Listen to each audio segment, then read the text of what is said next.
I love cruising, but one thing I don't love is how small the cabins are.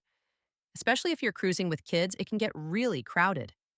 Four people, everyone's stuff, one tiny closet, and a bathroom the size of a coat closet. What do you do? In this video, I'll show you how to make your cabin more livable when you're traveling with kids. I've been on over 25 cruises, and most of them have been with my husband and two kids, so everything I'm sharing comes from personal experience. These are the hacks I actually use to make our cabin more comfortable on every single trip.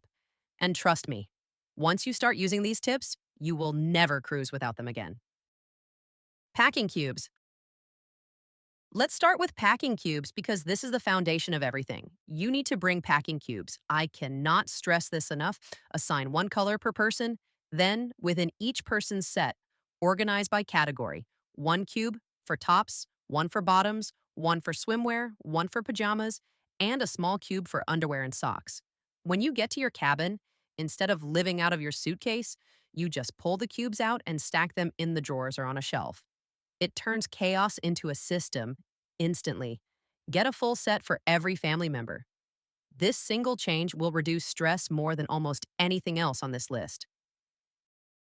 Under bed storage, here's one that a lot of new cruisers don't know about.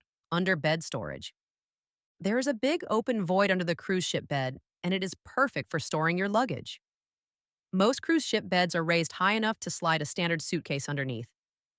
Once you've unpacked your packing cubes into the drawers and closet, your empty suitcases go straight under the bed. One tip on luggage size, I recommend sticking with medium luggage, around 26 or 28 inches.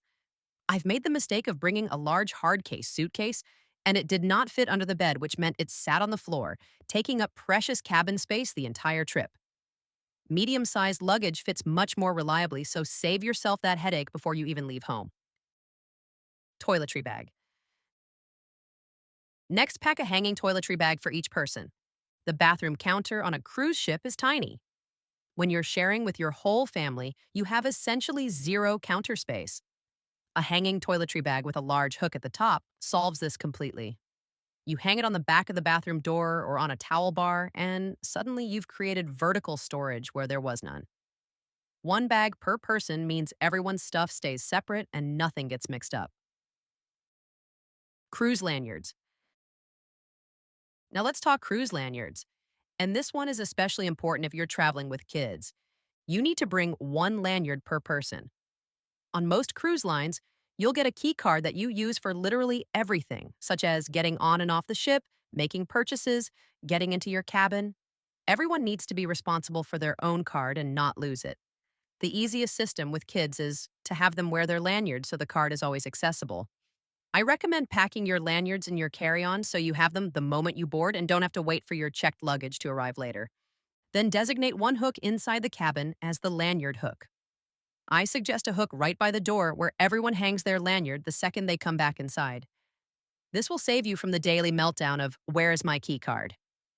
One thing to know is that if you're sailing on Princess cruises, you won't need lanyards because they use a medallion system instead of a key card. Dirty laundry system. Speaking of luggage under the bed, here's my dirty laundry system that keeps things organized for the whole trip. Dirty laundry can pile up fast, and the last thing you want is clothes everywhere. My trick is to always bring a few laundry bags. I hang one behind the bathroom door, and once it fills up, I move it into the empty luggage under the bed and hang a fresh laundry bag in its place. I just keep rotating. By the end of the cruise, I have a few filled laundry bags tucked neatly inside my luggage, and the cabin stays tidy the whole time. Magnetic hooks. I used to see cruise influencers talk about these, and honestly, I was skeptical. Until I finally tried them, and now I bring magnetic hooks on every single cruise with me.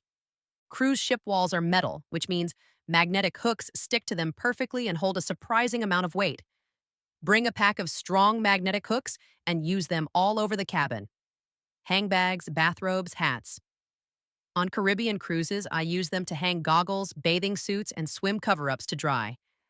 They are especially useful when you're traveling with kids and there is always something that needs a place to go. Bags with a loop. Bring bags with a loop handle for hanging. Reusable tote bags with a loop at the top or backpacks that have a loop can hang right from your magnetic hooks around the cabin. This is an easy way to keep daily essentials organized and off the floor. Extra hangers. When you first board, go ahead and ask your cabin steward for extra hangers. The closet on a cruise ship usually comes with about 6 hangers, and that is nowhere near enough for a family of 4. Just ask on day 1. It takes 30 seconds, and your steward will almost always take care of it right away. Cruise approved power strip. Bring a cruise approved power strip.